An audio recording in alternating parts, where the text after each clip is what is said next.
Les ateliers qualité de vie au travail, c'est une action collective qui regroupe des structures d'un même secteur, qui permettent d'apprendre, de partager et d'expérimenter des démarches de qualité de vie au travail.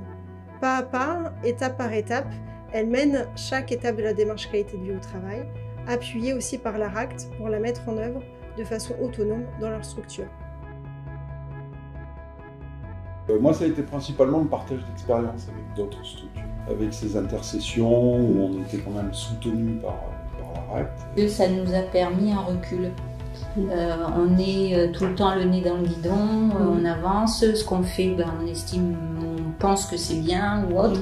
Le fait de pouvoir avoir ce regard extérieur, ça nous fait un arrêt sur l'image et voilà, se poser et se dire ah tiens oui effectivement ça c'est bien, ça c'est moins bien et se rendre compte qu'on n'est pas tout seul à vivre certaines difficultés, que les autres collègues des autres services d'aide à domicile ont les mêmes problématiques. Se croiser, discuter, échanger, ça c'est évident, mais c'est quelque chose qui n'est pas si fréquent que ça dans le métier qu'on fait. D'autant plus que là, les structures étaient diverses, de taille, de forme juridique, donc ça c'était déjà intéressant. Échanger des bricoles, des idées, quelquefois des choses plus importantes que ça, mais quelquefois c'est des petites choses, mais on revient au bureau, on se dit tiens c'est pas mal ce qu'ils font, et on essaye de voir comment ça peut s'appliquer chez nous. De créer comme ça avec les temps de rassemblement des espèces de bornes qu'on allait forcément suivre, de se rappeler qu'on était dans une démarche de QVT, des fois qu'on l'oublierait. Parce que ça nous a permis de lire nos expériences et de recueillir les expériences des autres entreprises qui étaient présentes.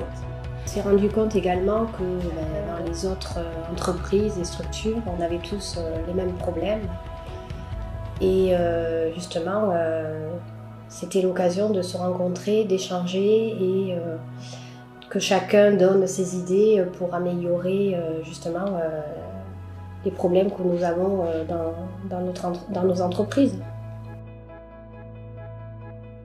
Certains outils qui nous permettent de déblayer aussi, parce qu'on peut avoir plein d'idées, mais si on n'arrive pas à cadrer un tout petit peu et à voir de là où on part et là où on veut aller, voilà. Donc les bonnes idées, elles sont bien quand on les partage. Oui, puis en plus ces outils, ils sont aussi adaptés en fait, de manière spécifique à notre organisation, donc c'était aussi l'intérêt. L'apport de l'ARACT, c'est aussi un petit peu le fait de rester mobilisé sur le projet, puisque le chargé de mission nous contacte, on discute, où est-ce qu'on en est. Bon, il faut essayer d'avoir un peu avancé depuis la dernière fois. Donc ne serait-ce que ça, c'est déjà très important. C'est la technicité. Le fait de bien connaître ce sujet, on n'est pas des experts. En plus, pour une structure comme la mienne, il n'y a pas de service RH, donc d'avoir un niveau d'expertise, c'était très précieux.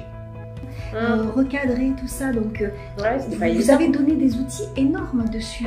Donc moi je suis contente parce que je me dis elles vont pouvoir faire maintenant elles vont faire plus souvent des réunions, elles vont pouvoir faire des réunions de QVT parce que vous leur avez donné les outils, vous leur avez donné la démarche à faire.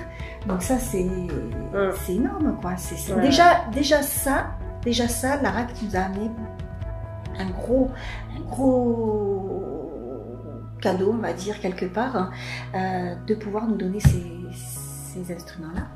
Mais comment recadrer une réunion quand on sort du sujet? Et c'est ce qu'on a appris et qui nous a servi la dernière réunion qu'on a fait.